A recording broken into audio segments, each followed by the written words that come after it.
যাবজ্জীবন সহ বিভিন্ন মেয়াদে সাজাপ্রাপ্ত ৫৭ বাংলাদেশিকে মুক্ত করতে আইন অনুযায়ী সর্বোচ্চ চেষ্টা চালাচ্ছে সংযুক্ত আরব আমিরাতের বাংলাদেশ দূতাবাস। এদিকে বিক্ষোভকারীদের গ্রেফতারে ইন্ধন দেওয়ার অভিযোগ অস্বীকার করেছে কনসুলেট অফিস। আটক প্রবাসীদের সহায়তায় স্বপ্রণোদিত হয়ে এগিয়ে এসেছেন বাংলাদেশি আইনজীবী ওলোরা আফরিন। এরই মধ্যে তিনি বেশ কয়েকজনের তথ্য সংগ্রহ করে পাঠিয়েছেন সংশ্লিষ্ট বিভিন্ন দফতরে। দুবাই থেকে সহকর্মী মেহেদি রুবেলের প্রতিবেদনে দেখুন বিস্তারিত। শিয়া বাটার ও ভিটামিন ই সমৃদ্ধ lily glam beauty soap. Lily, always beautiful. বৈষম্য বিরোধী ছাত্র আন্দোলনে সংহতি জানিয়ে বিশ্বের বিভিন্ন দেশেও প্রবাসী বাংলাদেশিদের অংশগ্রহণে বিক্ষোভ অনুষ্ঠিত হয়। তবে প্রতিবাদ কর্মসূচিতে অংশ নিয়ে বিপাকে পড়েন সংযুক্ত আরব আমিরাতে বসবাসরত ৫৭ বাংলাদেশি।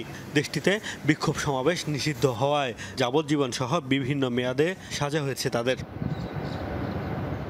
রাজনৈতিক পট পরিবর্তনের পর এখন দাবি উঠেছে এসব প্রবাসীকে মুক্ত করার। দেশটিতে অবস্থিত বাংলাদেশ দূতাবাস বলছে, বন্দীদের নিয়ম মেনে আইনি সহায়তা দেওয়ার সাধ্যমতো চেষ্টা করছে তারা।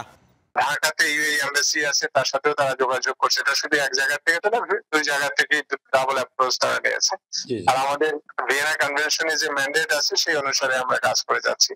বললাম ২২ জুলাই থেকে আমরা কাজ করে যাচ্ছি। এদিকে বিক্ষোভকারীদের গ্রেফতারে দুবাইয়ের বাংলাদেশ কনসুলেটের বিরুদ্ধে ইন্ধন দেওয়ার অভিযোগ উঠলেও তা অস্বীকার করেছেন কনসাল জেনারেল। অনেকে বলেছেন যে এখানে বাংলাদেশ কনসুলেট জেনারেল সহযোগিতা করে নাই বা তালিকা দিয়েছে। এই বিষয়গুলো একেবারেই ভিত্তিহীন, কারণ এটির কোনো সুযোগই নেই। সেখানে শত শত মানুষ সেই প্রোটেস্টে অংশগ্রহণ করেছে, তাদেরকে কেউই আমরা চিনি না।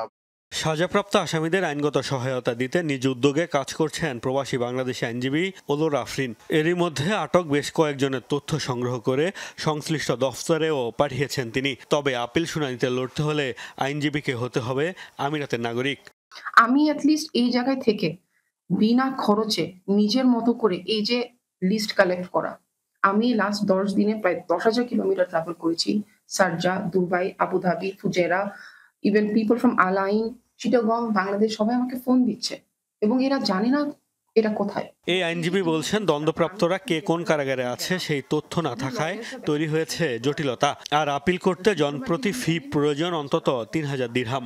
এছাড়া রয়েছে আটকের ৩০ দিনের মধ্যে আপিলের বাধ্যবাধকতা। আটক বাংলাদেশিদের মুক্ত করতে অন্তর্বর্তী সরকারের কূটনৈতিক প্রচেষ্টার দাবি তুলেছেন প্রবাসীরা।